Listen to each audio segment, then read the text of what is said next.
the Businessmen and Women of Color podcast. I am your host, Ann Austin, and it is once again my pleasure to bring quality programs to all of you. Yes, yes, yes. I'm excited again to have another amazing professional on here who is doing huge, huge things. I can't wait for you guys to listen to his interview today. He has so much going on and he is definitely incredible. So I want to make sure that I say the word incredible because that is part of his brand. And he wants to make sure everybody knows that he and all the things that he is doing is so awesome and definitely incredible. 2018 is also incredible with so many people on this podcast platform this year. We have more than we ever had in the last year and a half. And so I want to encourage you to please go to these pages, click on their names, read their bios, listen to their interviews, take in the stories that they're talking about because they all mean something and can be of value to you. And the purpose of the BMWOC is to not only share the industry information of the minority community, but we are encouraging you, the career seekers, to go out there and figure out who is doing what in the industry that you're doing. It is so important that knowledge is shared, and we want to make sure that you don't miss anything because you cannot get this anywhere else but the BMWOC. Before we get started with our interview today, we would like to take a moment to thank our corporate sponsors and partners, which are Cat Sereno LLC, Cheryl Wood Empowers, Concern and Learning, Evangelism Radio, Genesis Preferred Solutions, J Coach International, Nels Tax Help, My Financial Home, Power, STCI, and the Student Teacher, along with our other business affiliate sponsors and partners, and everyone on this platform who is making it a success. So, we're going to get right into it. So today we have the incredible Gregory Hunter, who is the CEO and founder of Hunting Cleaning Services located in Tacoma Park, Maryland. He is also the host of his recently signed production show, the Home Environmental Medicine Show. He received this awesome opportunity because of his approach to in-home outpatient recovery care and community health. And he is also the recipient of a Quilly Award for books that he has written on the subject. And so I want you guys to really take a minute while you're listening to this interview to read all of the other accolades that the incredible Gregory Hunter is doing. He has so much he wants to talk about. So we're going to get right into it. Mr. Incredible Greg, what's up? How are you today? How's your world?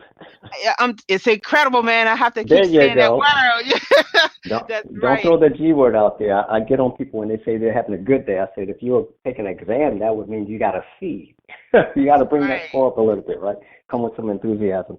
Well, first of all, I am the incredible Gregory Hunter, and I want to thank you for giving me the opportunity to share my knowledge and some of my experience with your audience because I think each of us have an opportunity to learn from everyone who has something because we all have unique experiences that we could grasp some measure of value from things that other people do that may not even be necessarily in your industry. So long story short, give you my my creation story, so to speak. I'm Yeah, just basically talk a little bit about like where you're from and and okay. how did you even get into this type of industry as far as cleaning? Because we talk about cleaning, but you're really talking about cleaning. So I want to know how did Okay. you get there, okay? It's really interesting. Actually, I'm a native Washingtonian, born here in Washington, D.C., south of the river, as they say. Um, I am what they call a Renaissance man of sorts. I have so many different interests that I find it difficult to find boredom. It's not in my vocabulary. So what generally has happened is I found myself accumulating knowledge and accumulating information and experiences in a lot of different industries and a lot of different things that I took interest in. So my first line of work, a professional work, was engineering and architectural drafting and design. I did that for about 10 years or so, and the economy actually went for a dip. And when it went for a dip, a lot of people fell off the ride. I was one of them. I got the pink slip, the notorious pink slip that said, guess what, we're getting rid of everybody and Oh we're no. downsizing. So that was a wake-up call for me. And what I had experienced prior to that was I was finding myself raising the bar in the companies that I was working for, and their standards were a lot lower than my own personal expectations of myself. And I found that to be a bit frustrating. So I said to myself, well, somehow I've got to figure out how to get from under here so that I can actually bring my talents, my gifts out to the marketplace. So that was actually a good thing that happened. They call it like a happy accident, or happy serendipity is what people usually refer to, something that turns out better than you think it was when you think it's a disaster or crisis. So when I got that pink slip, I discovered that I had the ability, first of all, to market myself. I also had the ability to observe things in nature that would be beneficial to people from an environmental perspective. I was freelancing as an architectural draftsman and designer, doing T-shirt designs, business cards, lots of different graphic type of things. And I was asked by a lady who had a skin disease called scleroderma if I would help her to clean her house. And that was actually my entry point into the whole industry of cleaning and health. She had a debilitating disease that basically eroded away the fingertips, the extremities of her body were Oh drying my out like goodness. bone. I've And they were never actually, heard of that before. yeah, it's a rare disease. It's called scleroderma. It's sclerosis of the skin. Wow. And so they were hacking off the fingertips, they were hacking off the tips of the thumbs, they were hacking off the tips of the toes because the circulation wasn't going through, and she would get gangrene if they didn't do something, like that. They didn't chop it off. So as I was cleaning for her, I realized I overheard her speaking to someone on the phone, and she was raving about my work. And she says, "Oh, there's a young man cleaning my house, and look at the chandelier, everything is so sparkling. The house has never been this clean, even when I first moved in and I bought it new."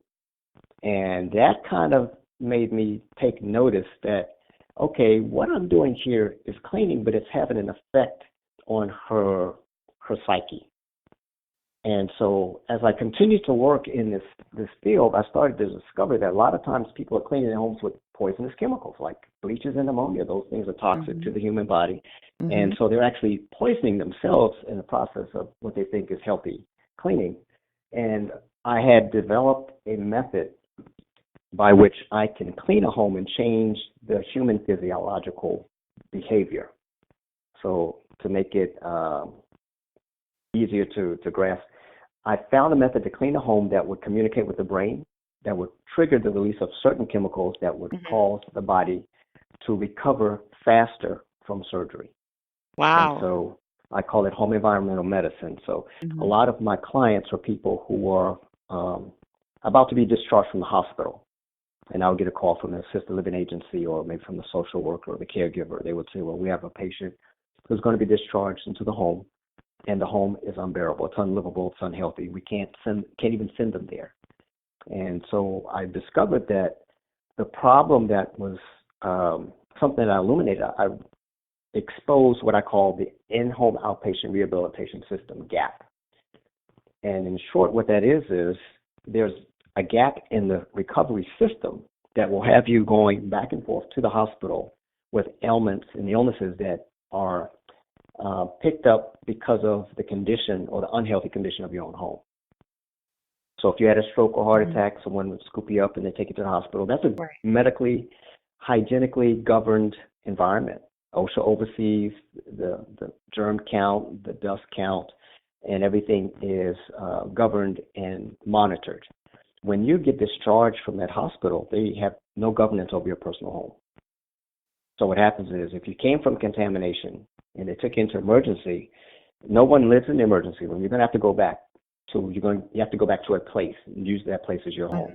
So when they send you to that home and it's contaminated, you end up getting blood disorders, you get lung infections, you end up with chronic disease, and then you're back and forth to the hospital until you die. Wow. So what I discovered with what I created was something that uses the elements of the indoor space, the elements that are visible and invisible. And because I have a dynamic mental setup, basically. My brain is what they call hemisync. And what that means is my left and right hemispheres operate in synchronization. So you've heard the terminology of a person being left brain or a person being right brain.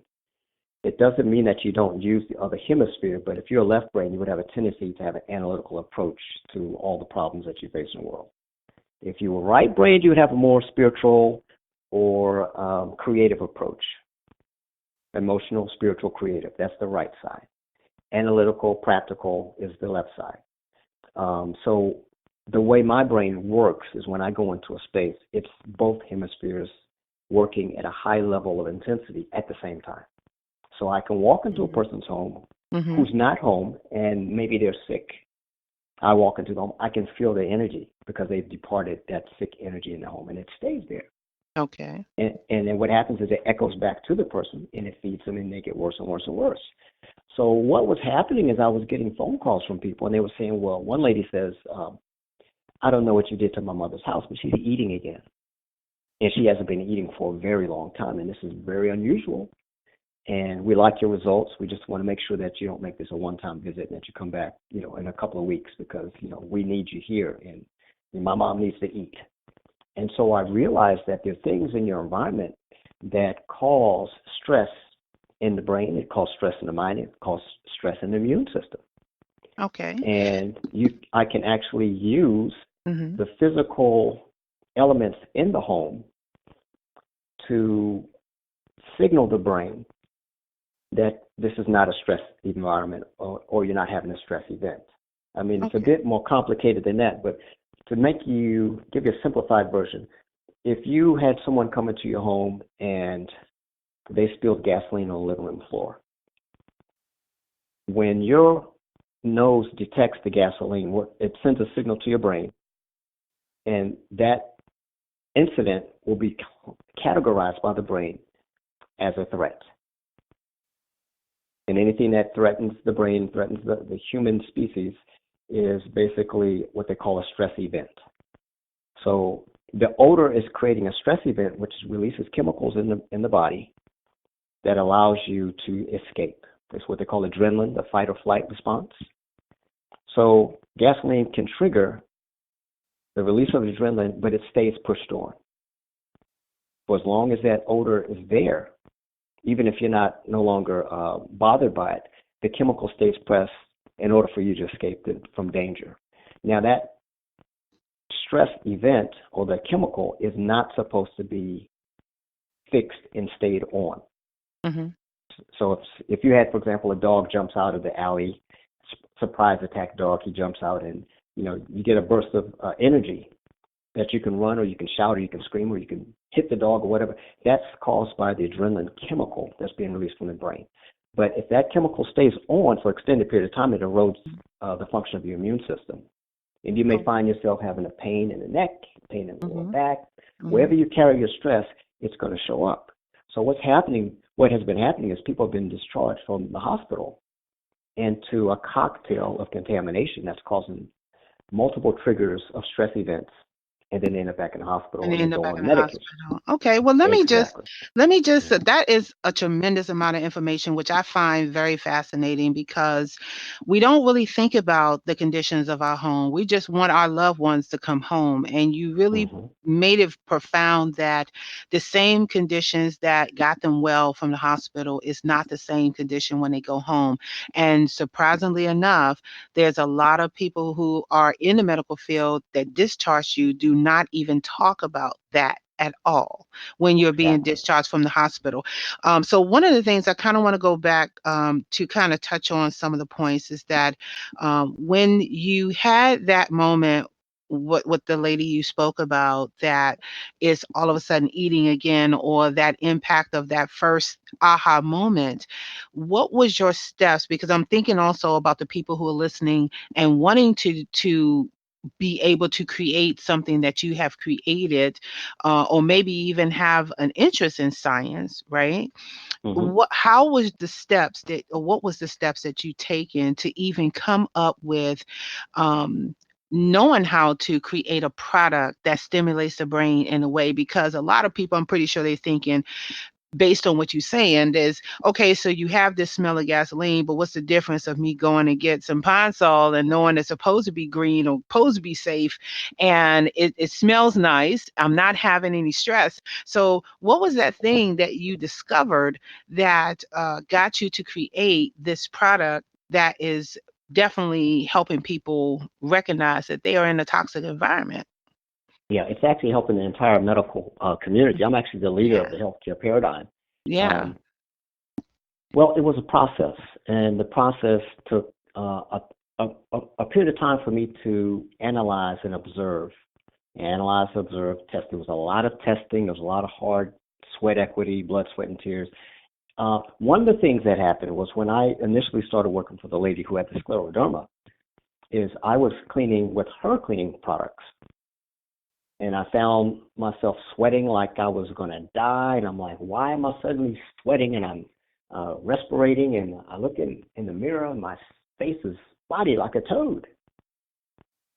And because I do a fair amount of research on a wide variety of things, I know that when you have stress in your liver, it shows up in your face because those chemicals are trying to escape from the body. So the body naturally tries to protect itself. So we go back to your pine sol analogy.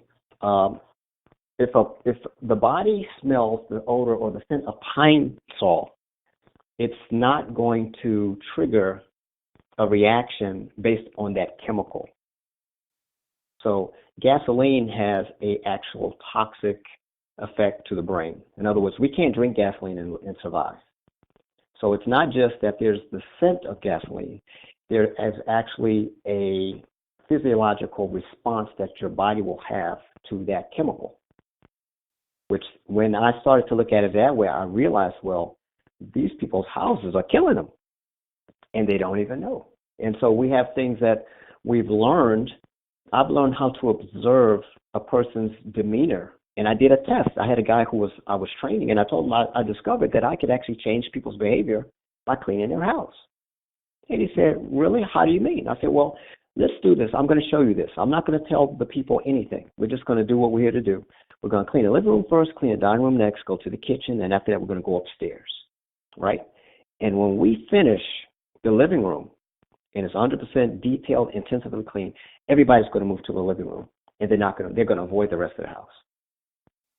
And so we went in, we started to work, and then we got it done. We went to the dining room, and guess what? Everybody started looking around. Oh, it looks great. It smells nice. Oh, everything is nice and lovely. What I realized is that I've changed the whole ambience of the space, not just by moving the furniture around, because that's another aspect of home environmental medicine, that the placement of furniture creates wave activity that may be disruptive or discomforting to the brain. So you can actually have a person redecorate your home, and it makes you feel uncomfortable. Mm-hmm. And while you're feeling uncomfortable, your brain is releasing chemicals to tell you that you're in a bad space. And now you got the whole process of you starting to roll your immune system away. So that's what happens when a person goes into a hoarding situation. And Oh, I wow. explain in my book, Home Environmental Medicine. The flagship book is coming out this year, Intensive Cleaning and Home Environmental Medicine. I explain the dynamic of wave activity because the brain is electric. The human body is electric, and we're picking up signals from everything in the environment, whether you realize it or not. If the temperature goes up, you sense it on your skin. Right? If there's dust particles in the air, you may not see the dust, but your nose will start to run because your physiology is responding to the physical substance of dust particles. So you may find yourself sneezing, your body's trying to eliminate what you've taken in. And so I started to observe these things. I said, there are things in a person's environment that will make it almost impossible for them to go to sleep. And because of my studies and medical things, I understand that the body repairs itself. Medicine doesn't fix the body fixes itself. And it only fixes itself when it goes into the REM phase of sleep, which happens about maybe 5 or 6 times a night. But the REM phase of sleep is when the whole body is completely paralyzed. And when the body is completely paralyzed, the blood cells get restored, the bones start to get repaired, the immune system starts to collect all of the bodily waste and packages so that you can eliminate in the morning. So in order for a person to recover from surgery, they have to be able to enter into REM phase of sleep. But guess what? If the sleeping environment is actually creating stress in their own mind and in their own immune system, in their lungs, they will not go into REM phase. They will have light sleep all night. They'll be up all night coughing, tossing and turning. And guess what? They won't get better. Oh my So, goodness. Wow. This is so fascinating. I'm just sitting here yeah. intently listening. I'm pretty sure that everybody is like, wow. Oh my God.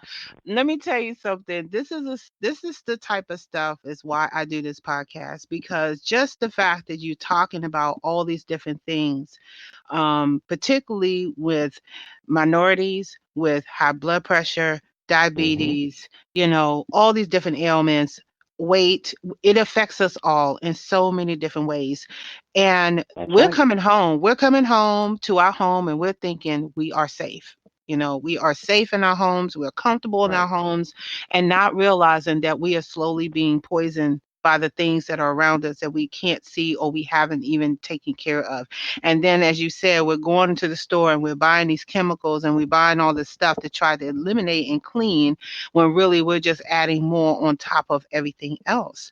So, Exactly. Poisoning okay. yourself. Yeah, we're poisoning ourselves, and that's a really fascinating, powerful way of thinking Hmm. about it. When it comes to someone who's a small business owner and have staff, you know, Hmm. um, talk about how this type of environment, because most of the time you go to the office, it's not junky, it's not dusty and stuff like that. Hmm. But Hmm. when you're a small business owner, what are the effects of, the environment when you're talking about poisoning? And because I'm trying to get people to see that it doesn't just affect you at home, that it can Yeah, affect yeah, you yeah. anywhere, right? Yeah. Well, see, the thing is that the human body is a collection of cells that respond and react to things in the environment by nature, right? And everywhere is environment. There's no place that you can go and not be exposed to the environment. Even when you're in your home, you're exposed to that interior environment. Now, when you go into an office setting, now I've done intensive cleanings for people's offices, and what it is, it ramps up their productivity. Because what happens is if you have clutter, for example, in your office, what that becomes is mental noise. And mental noise also wears down your immune system. You're not able to focus properly. You're not able to process information when you have a lot of distractions. The other thing about having a clean office, and I observed this for myself when I was doing a lot of engineering drawing and things like that. I had a ritual. I didn't know how it would play out in my future, but my ritual was I never work in a messed up environment. My ritual was I clean my office and my space, my area has to be immaculate before I leave for the day. Because when I come in the morning, I jump right into it and my energy goes straight for the work. So what happens is you can actually increase your bottom line when you feel that your body is not under stress. So when you can't find stuff because you got too many papers, that's stress. When you got dust accumulating, that's stress.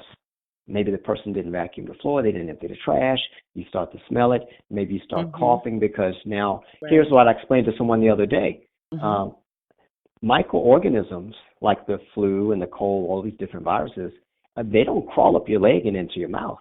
That's not how they get in. They're surfing on dust particles, and we breathe them right in. Oh, And Lord. I caution the people who are caregivers. I say, Mm. when you're a caregiver, you're going into a person's home. You have no information about the background of what has happened in that house. And you start moving things around and kicking up dust, and you find yourself, your eyes are swollen, your throat is swollen. I did a project for home yesterday, and one of the caregivers, she's got an ear infection.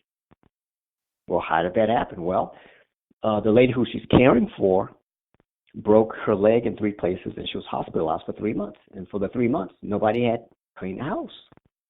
And people think just because there's not people coming in and out that the house is not dirty. But here's what you got to understand: your house is never airtight, because if it was, you'd suffocate.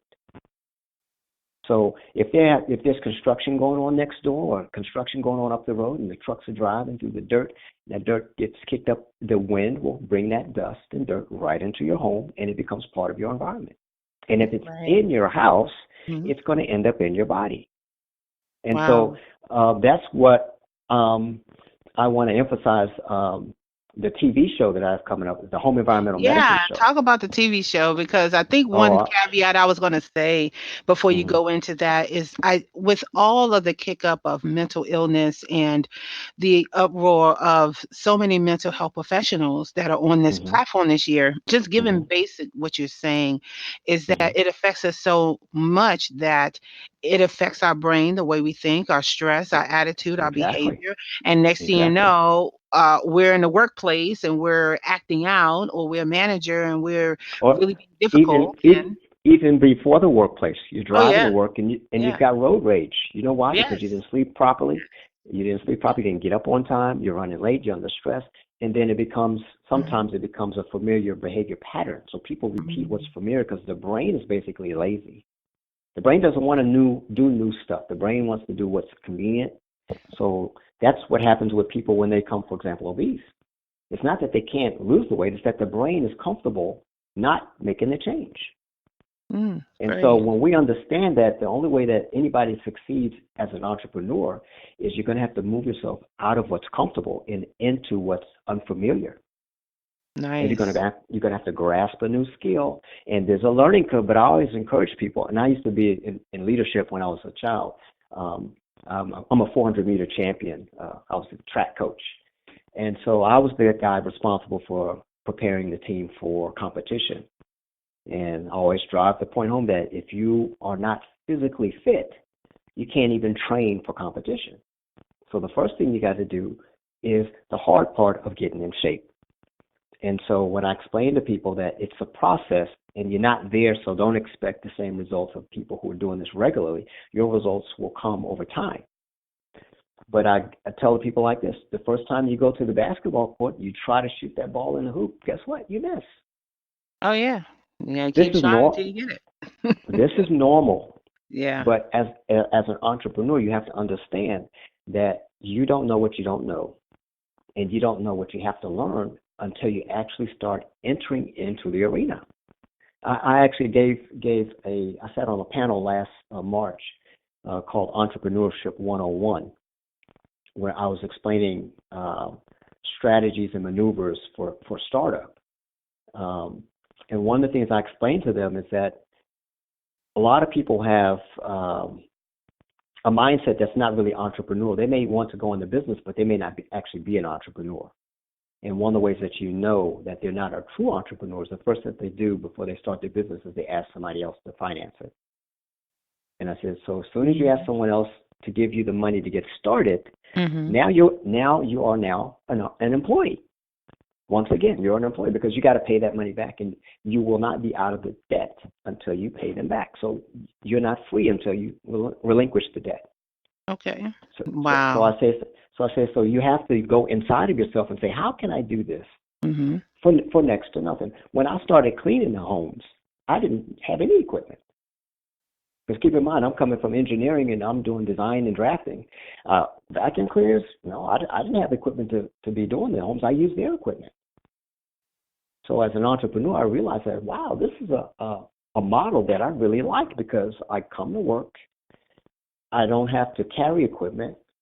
Um, the chemicals are there, the cleaners there. I've revised that out over time, and I actually have my own equipment now because I'm specializing. But I realized that I can name my price, I can get paid, and I get paid the day I work. I don't have to wait for 2 weeks. I don't have to wait for the end of the month.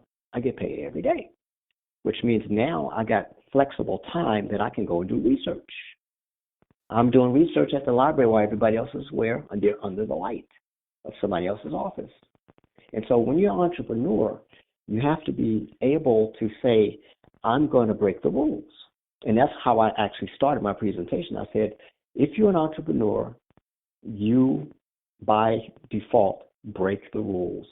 And if you follow the conventional rules, you're going to fail. Because the way people are trained in institutional settings Mhm. is they're training you to be an employee. So when you come out, you have a mindset of an employee. So An you come out and you look, employee. yes, and you come out with your degree and you ask somebody to give you a job. And I say, well, you're smart enough to take these courses and prove that you can grasp the information. Now go and create a job. So what happens is their head gets screwed up. And then not only that, but they're in debt. You got a loan, you come out, you're 4 years, you're not earning no money to pay back the debt for the 4 years you're going, you're studying, and you're getting deeper in the hole. So as an entrepreneur, you have to be able to think that, how can I accomplish what I need to do with little or no money? And I found myself here taking advantage of the fact that I'm a native Washingtonian. I know D.C. I found myself down at the Library of Congress. And eureka, guess what I discovered?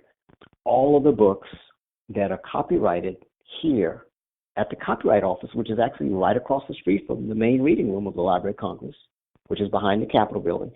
All of the books and all of the universities that are copyrighted in America are in that library, and you can go read them for free.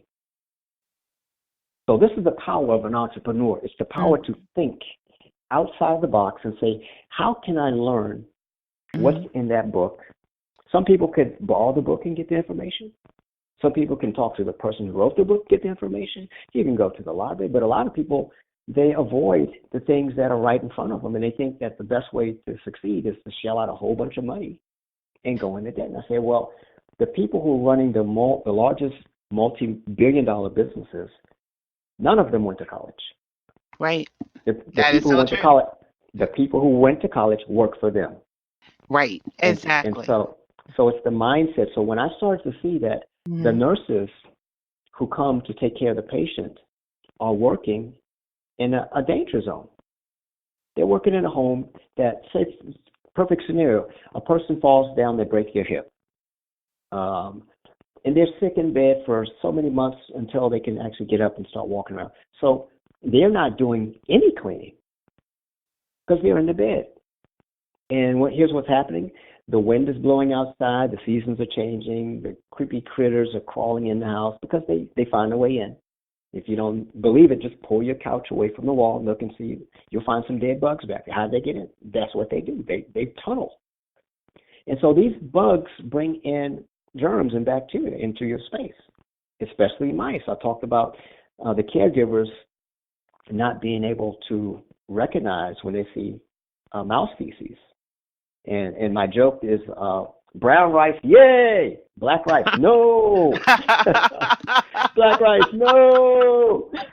No. Oh my No! goodness. Say Oh no my to goodness.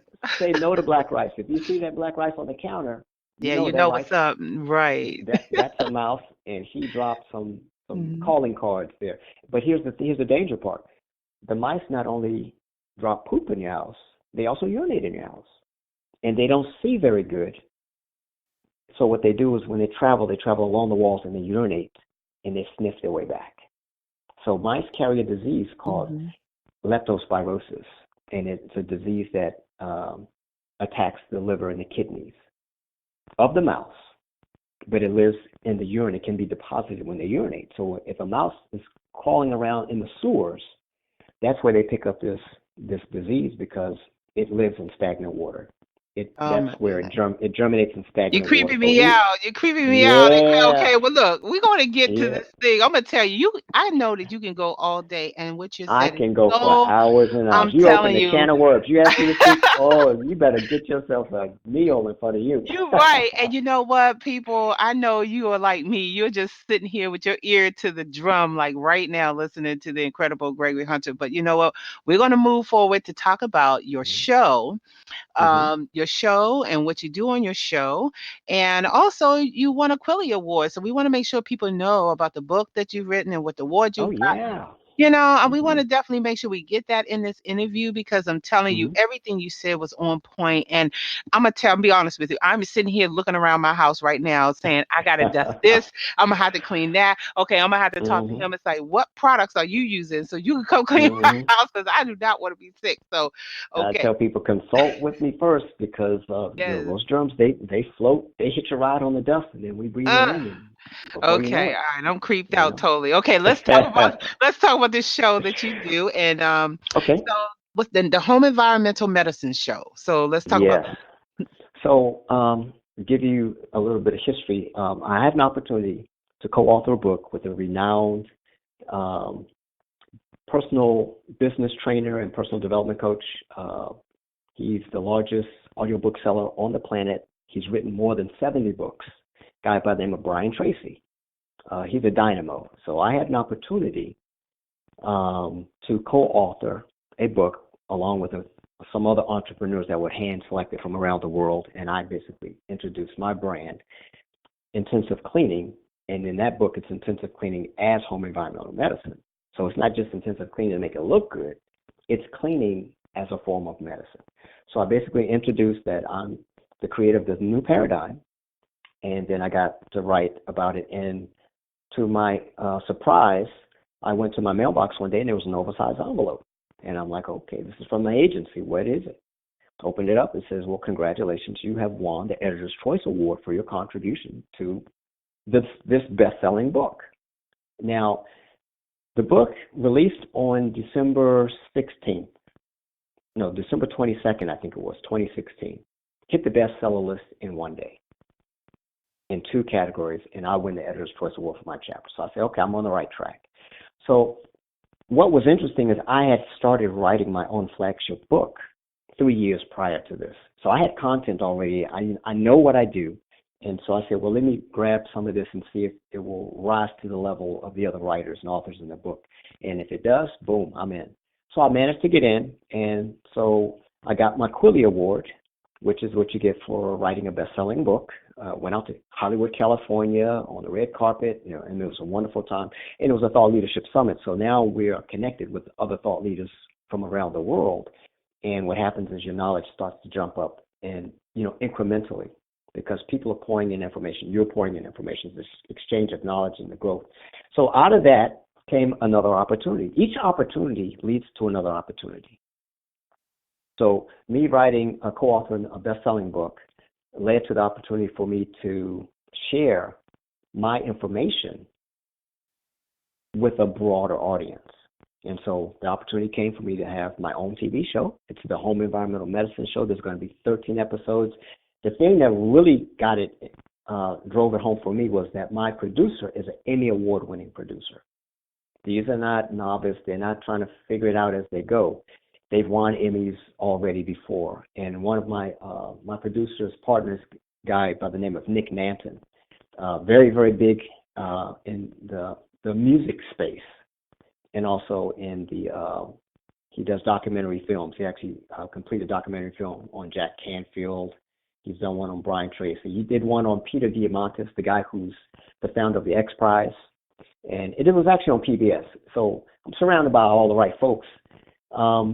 So the Home Environmental Medicine Show is designed to raise the level of awareness of people who are health practitioners on the residential space. Also for the people who are finding themselves taking care of a loved one. Because as I was saying in one of my articles that I wrote a month ago, you're either giving care or you're going to be getting care. None of us get out of that mix. You're either going to be taking care of a loved one or someone's going to be taking care of you. You get an injury or something, but in that environment that you're taken care of in will affect the quality of care that you get and the quality of care that you give. So if you are a nurse and you're working in a home where you have someone who, say you have a third-hand smoke situation, and the person's been smoking the house for 40 years, well, the home is contaminated now. So now the home is releasing gases and toxins. So the nurse is going in and she's getting gas and toxins and she's getting sick. So she's actually in harm's way, and that distraction will interfere with her level of concentration and focus. So I talk about in the different episodes things to be aware of, things to notice, things to observe, and who to call. I make a very clear distinction between maid service and intensive cleaning. The maid service, they'll come in and they'll feather duster and they may do light cleaning and dust around, but they're not going to get into the light fixtures and underneath the rugs and behind the furniture and inside the drawers. So if you have, for example, do you remember there was a fire back in California a few months back? It made the news. Okay, so the ashes from that fire got airborne, of course, because that's what happens with fire. The ashes get airborne. And the wind carried the particles like 20, 30 miles downstream. So the people who live 20, 30 miles downstream, they're getting their home infiltrated with the smoke particles from those fires. Now, here's the thing. the chemicals or the material that we're burning in the fire are paints and glues and textiles and woods. Yeah, There's a, all the it's a stuff that made up the house in the first place. Exactly, and all those things become particularized. And if Mm-hmm. you inhale those things and it gets inside your system, guess what? Now you've got toxic particles in your body, and then you know what it Mm-hmm. does? It starts to destroy you. Mm. So I tell people, even if you think that your house is relatively clean, if you're not cleaning it on a regular basis, you can wipe your hand across and you can see the dust, and then you ask yourself, where does the dust come from? It's part of the air. Part of It's the part of air. it's the Wow. ecosystem. Let me The tell you same. something. You got me looking around. I'm telling you, you got me looking around in here like, oh my goodness, something over there doesn't look clean. I'm Can gonna I have can I to. ins- can I insert something real quick? Yes. The Home Environmental Medicine Show is going to be a very, very major jump for Yes. me, and a Okay. major, major jump for my producer as well, because he's opening his own network, and his network is designed to facilitate entrepreneurs or small business entrepreneurs and Mm-hmm. give them a marketing platform. So I not only have a TV show, but they got all of the marketing done in advance, and they have distribution. That's major because I'm going to be on 7 online networks. I'm going to be on Roku. I'm going to be on Amazon Fire. I'm going to be on Apple TV. I'm going to be on the Success Network. I'm going to be on Ambitious TV. I'm going to be on downloadable apps that are for Androids and for iPhones. So, and talk Fabulous. about opportunity. I mean, you cannot That get a is better huge. opportunity than that. Yeah, That is and these things, so huge. You just and don't know. Facebook, And and on Facebook. Facebook, and on YouTube. Now, Wow. here's the thing about Facebook, YouTube, and all these other platforms. So if you have Mm-hmm. smart TV and you go to, your Apple TV station, you go to Success Network, you will be able to scroll down the menu and you will be able to see the Home Environmental Medicine Show, all 13 episodes. And guess what? They're going to be available forever. So this Nice. is not Very this is not like a local TV where it runs for a season and people mm-hmm. don't chime in and then it's gone. Mm-hmm. And actually, 3 of my episodes are already up on Ambitious TV because he's using that to show to some of the vendors on the other side. So he's got 3 episodes, and it's like, man, we just launched it last week. We already got 19 views on some of them. And I'm like, well, wait till we launch because we won't physically launch until I finish reviewing all the edits of all 13. I've reviewed 8 episodes, and so I've got a few more to look over before I give them the green flag and say, okay, let's do it. Wow. Yeah, but I love to share more information with your audience. They can Yes, contact absolutely. me Yeah, give me your on. contact information real quick as we come down Okay. to the end of your interview. I want to make sure that people are really taking in the information that you are giving in this Mhm. platform right now Mhm. because I think it's so much bigger than that. You're talking about the future health or our health right now. What can we Yes. do to stop the cycle? And you have pretty much said it. And I want people to contact you to find out, how can they have you come and clean, or are you selling any products, and you can talk to them directly. So yes, give them your contact information and we'll have that information also on this page. Okay.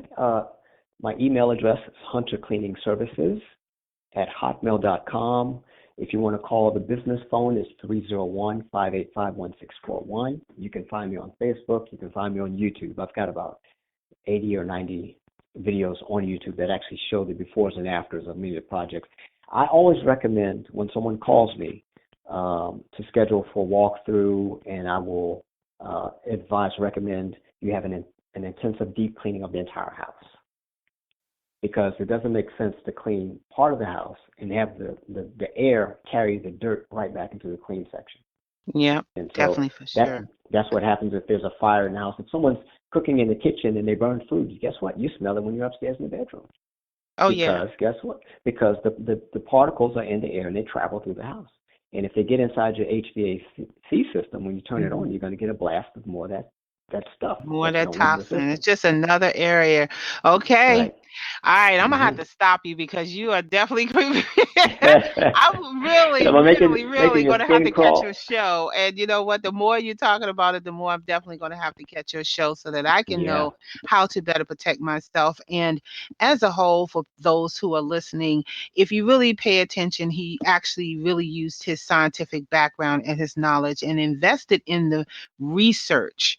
Very Mm-hmm. important to know. He invested in the research so that he literally took took what he was doing as his business and turned it into an environmental scientific study, which is being recognized. And I want people who are in STEM, especially the folks that are coming out of college or graduating, take that Hmm. scientific skill that you are so good at and do great things like the incredible Gregory Hunter is doing right now, because we Hmm. need more of that in our Yes. community. And so I want to thank you, Gregory, for spending this time to really, really, really, really talk candidly about our health and how we should protect ourselves. And I want to thank you so Okay. much and congratulate you on your Quilly Award, and to just being a role model for all of us who is in the science and engineering field, because we need more people like you in this field.